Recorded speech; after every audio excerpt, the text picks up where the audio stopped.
What's going on, everybody? It's AG here. Today we're going to be doing a college football coaches draft. It's me versus AI, so I have absolutely no idea how this is going to turn out. I did give AI the first pick. I can assume they're probably going to go with Kirby Smart. We'll see. But we're going to be going about 20 rounds deep here, so it's going to be a long video. So go ahead and buckle up your seatbelts and get ready. But if this does sound like something you might be interested, I'm going to try to do these kind of every couple weeks, every week, every 2 weeks over the summer. So if that sounds like something you might be interested in and you're not already subscribed, go ahead and hit that subscribe button for me. And with that being said, let's go ahead and get started. Let me know your thoughts down in the comment section. At the end, we'll review both teams, and you can let me know in the comments who you think won, me or AI. So let's go ahead and get started here. I'll read AI's reasoning for all their picks. So they've got the first pick. Obviously, they're going Kirby Smart. Their rationale here is, let's see, Kirby Smart is a unanimous top coach in college football right now with 105-19 record, 2 national championships, and a 53-5 mark. He's built a juggernaut. Yeah, I mean, Kirby Smart, you can't go wrong with that. But with them taking Kirby, there's a few names I might could go with here. A couple names coming to mind: Dabo, Ryan Day. Really, other than them, I think there's a pretty big drop off. I think those are a clear cut top 3. I'm going to take Dabo. So give me Dabo. About 800 total win percentage, which is insane. He's been in 4 national championships, 1, 2, and he does more with less, I think, than almost anybody, because like Georgia has a different kind of talent than Clemson has. Dabo is he's so consistent, man. I think like one time in the last 10 years, I think they've been under 10 wins, which is insane. But Dabo he's legit, man. I mean, you could argue he's even better than Kirby almost. I mean, with what he does with less talent. So it's got to be Dabo here. All right, so AI is going to go with Dan Lanning. Interesting pick, not the direction I would have gone. But let's see. They wrote Dan Lanning is one of the brightest young coaches in the game at Oregon. He's 37-7 since 2022. With a 2024 season that saw the Ducks go 13-1 and win the Big Ten in their first year. Dan Lanning's aggressive play calling, elite recruiting, and defensive expertise make him a rising star with massive upside at 39. He's built a powerhouse. I guess I can see it. I wouldn't have drafted him this high. I'm not super high on Dan Lanning just because I think anybody can win at Oregon. But with him taking Dan Lanning or it taking Dan Lanning, makes it pretty simple for me. I'm going with Ryan Day. Won almost 9 out of 10 games, which is insane. 11 plus wins every year he's been the head coach, and he's won 1 national championship this year. Got the monkey off his back. Now, admittedly, I've been a Ryan Day defender until last year. When they lost to Michigan this year, it was like, okay, we might have an issue here because Michigan is down. Ohio State is obviously national championship potential, and they have no reason to be losing to Michigan. But I'll take a loss to Michigan if it means winning the national championship. So Ryan Day, as of right now, is a clear-cut number 3 for me. So he goes in round 2 for me. I would have taken him above Dan Lanning. Let's see where AI goes next. They've got Sark. Okay, interesting pick here. I can see it. Sark's moving up the board for me. As far as what they put, Steve Sarkisian has transformed Texas into a national contender. Since 21, he's gone 37-15 with a 12-2 season in 2024 and back-to-back college football playoff semifinals. Good pick. I'm a Texas fan, so I don't know. It's been a little bit for me to grow on Sark as far as I don't know. I think he's a good head coach. He can get talent in, but I think he needs to get an offensive coordinator to ultimately get over the top because that's kind of what's been their Achilles heel, I think, is him just having to do too much. And he's a good head coach, a good play caller, but that's just too much. So I think he needs to pass it down. All right, so as for me, let me look at my list here to see what I've got here. Yeah, I think that, I'm going to go with James Franklin. Give me James Franklin here. Almost won 7 out of 10 games as far as total. Now, that's a lot of at Vanderbilt, too, so it's going to be a little diminished. But 5-11 plus 1 seasons at Penn State. So he wins at Penn State. And this year has a legitimate chance at probably win the national championship. I mean, you look last year, they didn't beat Notre Dame, but you could argue they should have. They probably should have been in the Natty last year against Ohio State. And their James Franklin Achilles heel right now is similar to, I'd say, Ryan Day's is that he can't beat Michigan, but James Franklin is he can't beat Ohio State. So that's kind of his issue. But overall, though, he's a good coach and he wins. I put him kind of with Sark is that they're both really consistent right now, but can't quite get over the hump. All right, let's see where they go next. Brian Kelly. Okay. All right. At LSU. Reasoning: Brian Kelly's a proven winner with a 208-77 career record. That is pretty impressive. Since joining LSU in 2022, he's gone 31-12 with a 10-4 season, despite a tough schedule this past year. His experience and adaptability make him a strong addition at this stage in the draft. Solid pick. Kelly, I don't know. I mean, I think he's consistent. He's going to get you like close to 10 wins every year. Is he going to win you a natty? I don't know, but he's going to be consistent. For me next, let me see where my board lands. Probably this might be a shocker. I'm going to go Lincoln Riley. Almost wins close to 8 out of 10 games. I know it hasn't quite worked at USC, but really he was 1 win away 1 year from making the playoff.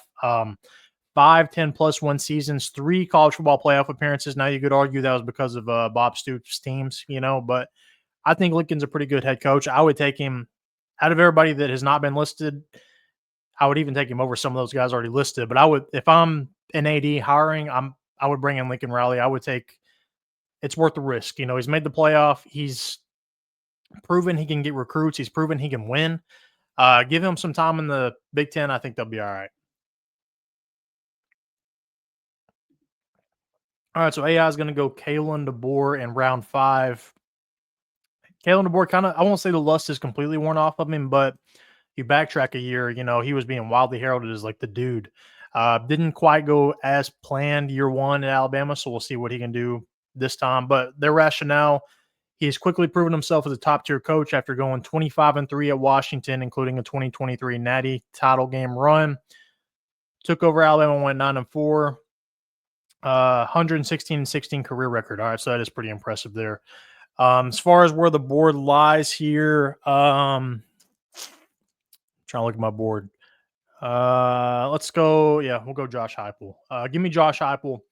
739 total win percentage, 4 10+ win seasons. He, I think, out of everybody so far, minus probably Dabo, has done more with less.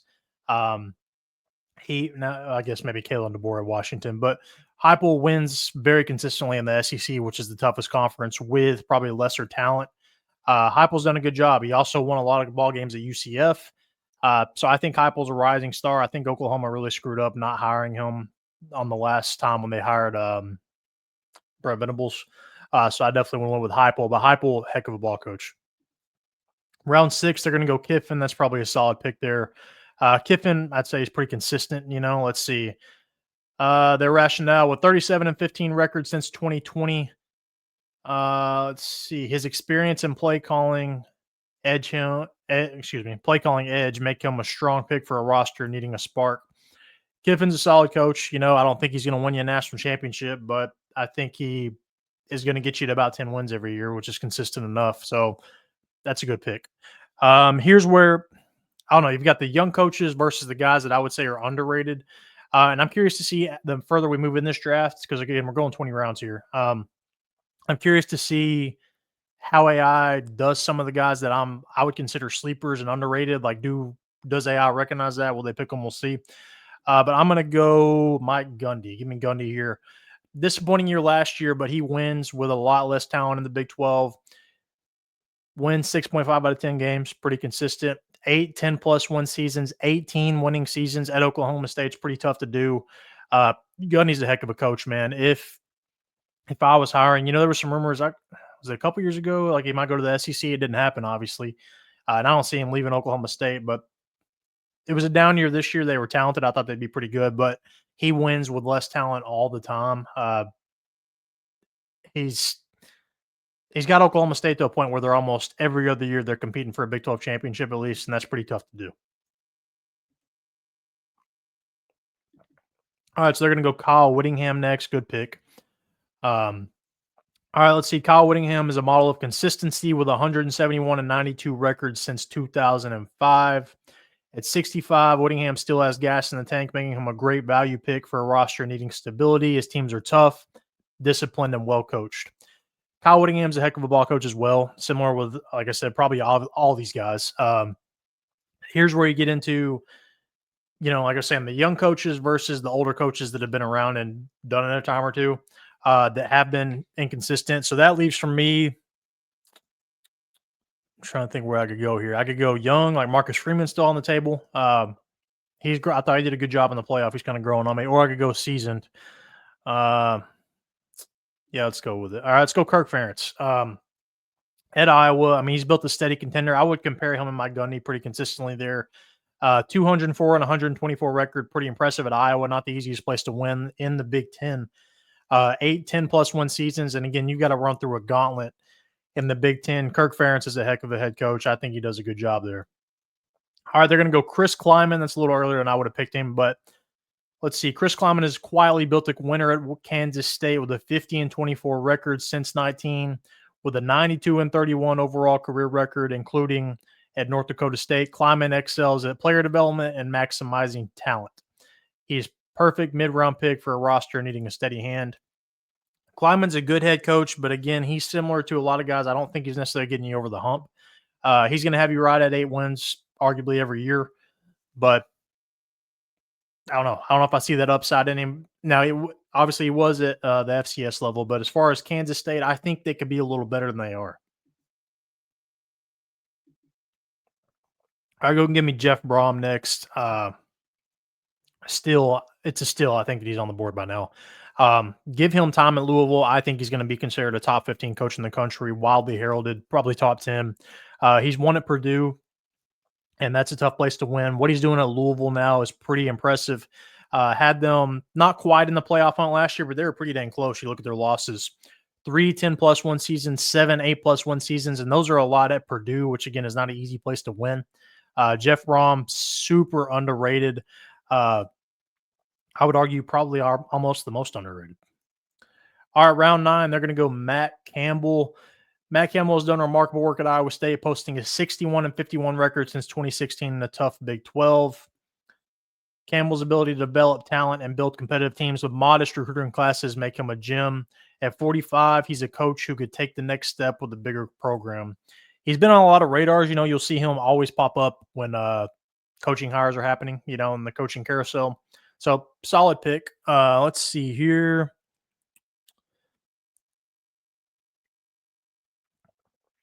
Looking at the big board, I mean, there's kind of one name that has grown on me that I'm surprised not off the board yet. Let's go ahead and go Marcus Freeman. I don't know. I haven't been sold on him as far as they always seem to drop a game in the regular season they have no business losing, which is questionable to me. And Notre Dame is a built winner. Like, you can go in there and win ball games and not be a good head coach. So that's why I'm a little hesitant on him. But that run they made to the playoff in the national championship this year, I was pretty impressed. I thought he did a good job. I thought he outcoached Kirby Smart in that game, even the Natty, because his rosters were not as good as Georgia and Penn State, in my opinion. So I thought he did a really good job. He's growing on me. 33-10 overall in a national championship. He's a rising star. All right, round 10, they're going to go with Curt Cignetti from Indiana. Curt Cignetti is a breakout star after leading Indiana to an 11-2 record. His career record of 141-42, including James Madison in the FCS and Elon, reflects consistent winning. Cignetti's transfer portal mastery and offensive system turned Indiana into a Big Ten contender overnight. At 63, he's a late bloomer, but a perfect pick for a roster needing a proven turnaround artist. Curt Cignetti, what he did at Indiana, I thought was pretty impressive last year. Now, did they need to be in the playoff? Probably not, but he's a winner. That's no doubt. I mean, he's won it, like I said, Madison, Indiana. He's a winner. All right, here's where it gets tough. I mean, there's like a clear-cut, probably top 15 coaches for me. I think you've got clear-cut top 5, clear-cut top 10, clear-cut top 15. After that, throw a dart. We've got a ton of names here. We could go. My bad. Hit the mic. We've got a ton of different names we could go with here. I'm going to go. Yeah, let's go with this guy. Eli Drinkwitz. Wins almost 7 out of 10 games at Missouri. He's done a good job. Did good at Appalachian State before that as well. 3 10+1 seasons. Look at that the last 2 years, though. 21-5. At Missouri in a tough SEC, I think that's pretty impressive. He's not wildly heralded. Pretty underrated.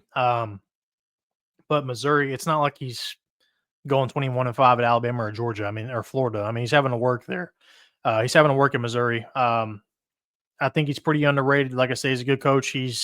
Now they had a good roster the last couple of years with Brady Cook, with Luther Burden, so we'll see how they do when that's gone. But he's won. Whether, again, it's at Appalachian State or Missouri, Eli Drinkwitz is a winner. Dang it. I was hoping he was still going to be on here. Dang it. So AI is going to take Luke Fickell in round 11. I was hoping he'd slip to me next round. All right, Luke Fickell has a 71-34 career record, including a stellar 63-19 run at Cincinnati. At Wisconsin, since 2023, he's gone 15-13 with an 8-5 season in 2024. Fickell's defensive roots, recruiting powers, and knack for elevating programs make him a great value pick at 51. He's poised to return Wisconsin to Big Ten contention. I mean, he did this video a couple years ago when he left Cincinnati. He's probably in the top 5. It's kind of worn off pretty quick for him, and I'm surprised it hadn't worked at Wisconsin. What he did at Cincinnati was pretty impressive, man, getting them to the playoff and all that. So again, you backtrack a couple of years, he's definitely a top 10 coach. All right, here's where it definitely gets tough for me because Eli Drinkwitz was up there for me, but now I guess we'll go with, let's go Kalani Sitake from BYU. Win 6 out of 10 ball games, 3 10+1 seasons, 7 7+1 seasons, and it seems like things are trending up for him. We're this close to making the playoff last year. They're probably going to make it this year. He's got a lot from his roster coming back. I think Sitake's done a good job at BYU managing them during that transition to the Big 12, to a tougher conference. Obviously not easy, but they were, again, a hair away from making the playoff. So got to go Kalani Sitake. All right, so they're going to go Lance Leipold. I don't know. He's kind of overrated in my opinion.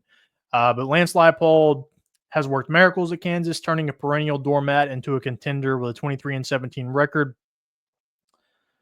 Let's see. Leipold's 9-4 season in 2023 included a bowl win. His career record of 183-62 at Buffalo and Washington Whitewater, or is that Wisconsin Whitewater? Excuse me. Shows consistent winning. Leipold's player development and offensive balance make him a steal at this point in the draft. So again, I think he's kind of overrated because I don't know. Kansas isn't an easy place to win, but really, what has he done at Kansas? He had that 1 year where he was good, and he probably should have jumped the ship and took the Washington job when he could have, because he was being talked about there. I don't know. Like you even make this video last year. Him and Klieman are way up there, but it's kind of like they've worn off a little bit since then. So next up, I'm going to take this is an underrated guy, I think. Let's go PJ Fleck. At Minnesota, he's done a good job. Again, he's not capable of winning a national championship in Minnesota. Let's be realistic. But you give him a legitimate power job, and I think you can make the playoff pretty consistently. I'd say you could put him like on Jeff Brom's level.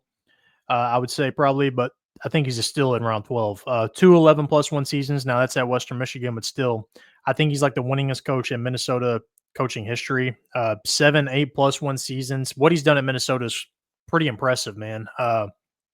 He's at least got them close to a top 25 spot every year or so, So again, for getting him at this point in the draft, I think it's a steal, because if you give him a job that is even a top half Big Ten job, I don't know, Michigan State, for example. If he get Michigan State, I think he could win a lot more than he wins in Minnesota.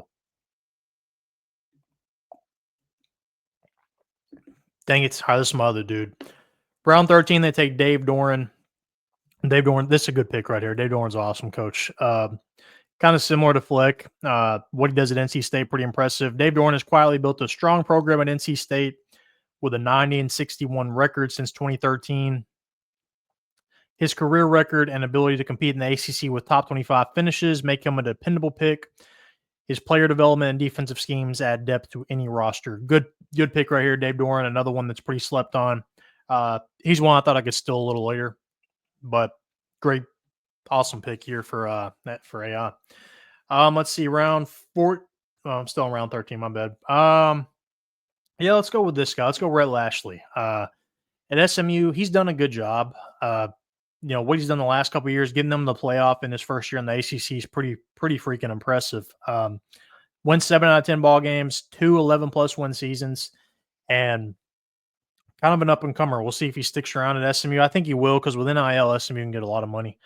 I don't know. He's not one that just flashes off the page for me, because obviously he probably would have already been drafted by now with what he's done. But we'll see. I don't know. They've got a lot of roster turnover this year, so we'll see how that looks. But what he did, again, in that first year, pretty freaking impressive to transition from the American to the ACC and win that quickly. All right, round 14, they're going to go Troy Calhoun. Good sleeper pick for me. Let's see. Troy Calhoun has been a model of consistency at Air Force with a 139-91 record since 07. Let's see. In 2024, he continued a streak of 6 straight bowl eligible years. His triple option offense and discipline teams consistently overachieve, and his 150-99 career record make him a great late round pick for a roster needing a proven low maintenance coach. Being able to do that at one of the military academies is pretty impressive at Air Force. He's pretty consistent. This is a good pick right here. All right, so round 14, I'm going to go with, let's go with him. Let's go Mario Cristobal. Is he consistent? No, but he is going to at least once every 3 years, you're going to have a 10+1 season. And so I think at this point, you're fine with that. Getting this deep in the draft, we're fine being guaranteed a 10-win season at least every couple of years, every few years. 3 10+1 seasons, 7 7+1 seasons. Now, what he's done overall, a little questionable. Like at Florida International, he wasn't great, but at Oregon, at Miami, he's proven he can win. Is he a good in-game coach? I kind of question that. They had that kneel down issue a couple of years ago, or was that last year? They should have won the ball game. They could have taken a knee, but instead they run the ball, they get stripped, and the other team takes it for a house call. But I think, again, at this point in the draft, you're fine taking a guy that's going to at least get you 10 wins every so often. All right, round 15, we're really reaching now. AI is going to go with Jonathan Smith from Michigan State. Now, before I do this, originally AI tried to go with Gus Malzahn, but I had to remind him he's not a coach anymore. But Jonathan Smith, let's see. Jonathan Smith is a great final pick. Since taking over Michigan State, he went 6-7. Solid star for a rebuilding program. His 41-47 career record includes a 10-3 season in 22. His ability to develop talent and implement a pro-style offense combined with a knack for overachieving makes him a smart late-round addition at age 46. He had one good year at Oregon State. I don't know. I wouldn't have picked him, but props to them for taking him, I guess. I wouldn't have went that direction. So now we're kind of getting into some G5 guys that have upside that'll probably jump up eventually, that have been consistent at the G5 level, or you've got guys that are okay at the Power 5 level. Let's take a flyer on a G5 guy. Let's go Jamie Chadwell. At Liberty, at Coastal Carolina, he's won a ton of ball games. 7 out of 10 games he's winning. 3 11+1 seasons, 5 8+1 seasons. To get that kind of consistency here is pretty impressive. And he's been offered jobs in the SEC and the ACC, but he's holding out for a better job apparently, or he just likes the G5. Like Mississippi State offered him the job last time around, and he didn't take it. So he knows what he's doing. He's consistent. Again, what he did at Coastal, what he's doing now at Liberty, he's a heck of a ball coach. He's really consistent. All right, so round 16, they're going to go Mark Stoops. Mark Stoops has been a steady hand at Kentucky with an 80-68 record since 2013. Stoops' ability to develop NFL talent and field tough defensive-minded teams in the SEC make him a great pick for a roster needing grit and consistency. Last year, if you remember, Mark Stoops actually got offered the A&M job, but that backlash didn't allow that to happen. I mean, he's consistent. I mean, at Kentucky, you're probably not expected to win a national championship, so I mean, he's not doing a bad job. I don't know. I've thought about drafting him later in the draft, but it didn't. Obviously, he's gone. Let's go with another G5 guy here. Let's go John Summerall. He's won at Troy. He's now winning at Tulane. He's probably going to make the jump eventually. I figure he'll be the next Kentucky coach probably. But wins close to 8 out of 10 games. 32-9 record, 2 11+1 seasons. What he did at Troy, pretty impressive. And now I think he went 9-5 in his first year at Tulane, so they're going to only probably be better. John Summerall's a good head coach, and again, he's probably going to be the Kentucky guy next. We'll see if that eventually happens, but he's a good head coach. All right, a few rounds left here. They're going to go Willie Fritz. Okay, that's kind of surprising. Let's see the rationale here. A proven winner with a 211-99 career record across multiple stops. Tulane, Georgia Southern, Sam Houston. He does have a good record there. Let's see. Fritz spread offense and knack for maximizing talent make him a great late-round pick for a roster needing a turnaround specialist. It's a solid pick. He's won a lot of ball games. He won at the FCS level. He's now won at the FBS level. He won a lot at Tulane. But again, he won the FCS level at Sam Houston like crazy. We'll see what he can do at Houston, but solid pick. Let's see. Next up, I'm gonna go. I've taken the G5 guy, so let's kind of go the consistent Power 5 guy, Power 4 guy. Let's go Brett Bielema. What he did at Wisconsin back in the day, pretty impressive too. He had them rolling. Now Illinois, I mean, he's got them. They're probably a loss away from making the playoff last year. Mike can make it this year, but he wins 6 out of 10 games. That's at this point in the draft. That's not bad value. He's going to be consistent, and every now and then they'll have a top 25-ish year. 5, 10+1 seasons, 12, 7+1 seasons. So he's really consistent and just an all-around good coach. Illinois not expected to be a national championship contender, but to get him in round 17, I think is a steal. All right, so let's see where they go next.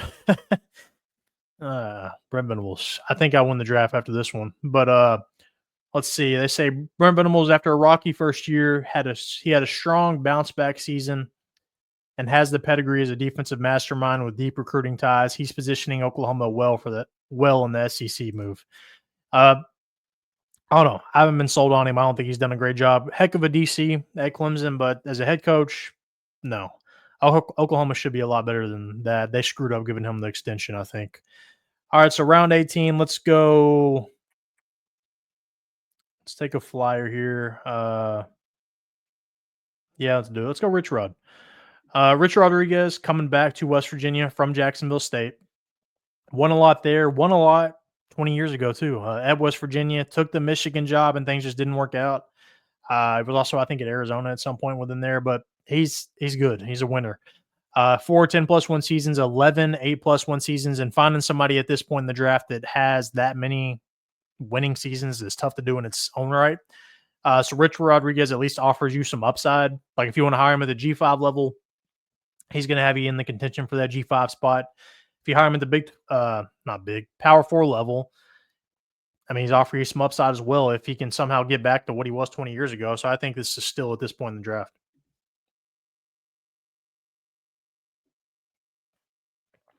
All right, so AI goes Bronco Mendenhall. Let's see their reasoning behind this one. Let's see. All right. Let's see. Turn them into a legitimate threat quickly. And my bad here. Sorry. All right. And he's won a lot previously. Okay. So, I mean, you think of what he did. This is a good pick here. I respect it. Where is he even at now? Is he Utah State, I think? What he did at Virginia was pretty impressive in its own right. So, yeah, that's a good pick. Yeah, got to respect that one. All right, so let's see. We've got a couple picks left here. So we got to make a big swing. Oh, yep, he's still on the board. Dan Mullen. Give it to me. Going back to UNLV, 600 total win percentage, 3 10+1 seasons, 8 8+1 seasons, excuse me. What he did at Florida, I mean, they probably shouldn't have fired him. I mean, he's done as good of a job as Billy Napier's doing, if not better. What he did at Mississippi State, though, was pretty impressive. I'm curious to see how it works at UNLV because he's a winner. I mean, again, having Mississippi State, he had them ranked number 1 at one point with Dak. So I think this is still right now at 19. I know I said that about the last few guys, but I think it is. All right, round 20, they're going to go Mike Elko. Okay, all right. Let's see their reasoning behind that one. Did excellent work at Duke and inherited a major SEC program in A&M. Smart defensive strategist with strong leadership traits. This is a solid pick. I thought he did good at Duke, but he had a lot of talent, though, with Riley Leonard. So this is a solid pick in round 20. I guess I'll go the G5 route. There's like a couple guys bouncing off the page for me. I mean, you got Barry Odom. He's at Purdue now. He's done some solid things. Jason Candle at Toledo.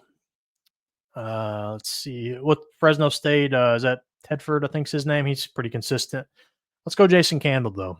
At Toledo, he's been pretty consistent. Won 6.5 out of 10 games, 2 11+1 seasons, 5 8+1 seasons. Probably only a matter of time before he moves up to the power level. I think he's a good coach. All right, so let's go ahead and compare. All right, so Team AI to count down. We'll go in order 1 to 20. Kirby Smart, Dan Lanning, Steve Sarkisian, Brian Kelly, Kalen DeBoer, Lane Kiffin, Kyle Whittingham, Chris Klieman, Matt Campbell, Curt Cignetti, Luke Fickell, Lance Leipold, Dave Doeren, Troy Calhoun, Jonathan Smith, Mark Stoops, Willie Fritz, Brent Venables, Bronco Mendenhall, and Mike Elko. Then you've got my team: Dabo Swinney, Ryan Day, James Franklin, Lincoln Riley, Josh Heupel, Mike Gundy, Kirk Ferentz, Jeff Brom, Marcus Freeman, Eli Drinkwitz, Kalani Sitake, PJ Fleck, Rhett Lashley, Mario Cristobal, Jamie Chadwell, John Summerall, Brett Bielema, Rich Rodriguez, Dan Mullen, and Jason Candle. And there is the top 10 of each of us. So you've got me, you've got AI. Comment who you think won. Let me know. Obviously, I'm going to go with me, but Team AI, I thought they had some pretty solid picks in there that I would have picked. I was hoping to get Luke Fickell, Dave Doeren, but we're going to lean me for now. But comment who you think won, me or AI. Let me know. But if you are new here, if you enjoyed this video, make sure to subscribe down below for more stuff like this. Like I said, I'm going to try to put out one of these every week to 2 weeks. And then within that, I'll be doing season previews, rankings, all that good stuff. And then when we actually get to the season, I do my top 25s weekly and all that good stuff. So if you enjoyed this video, make sure to give it a thumbs up. But comment your thoughts down below. Make sure to like this video and subscribe.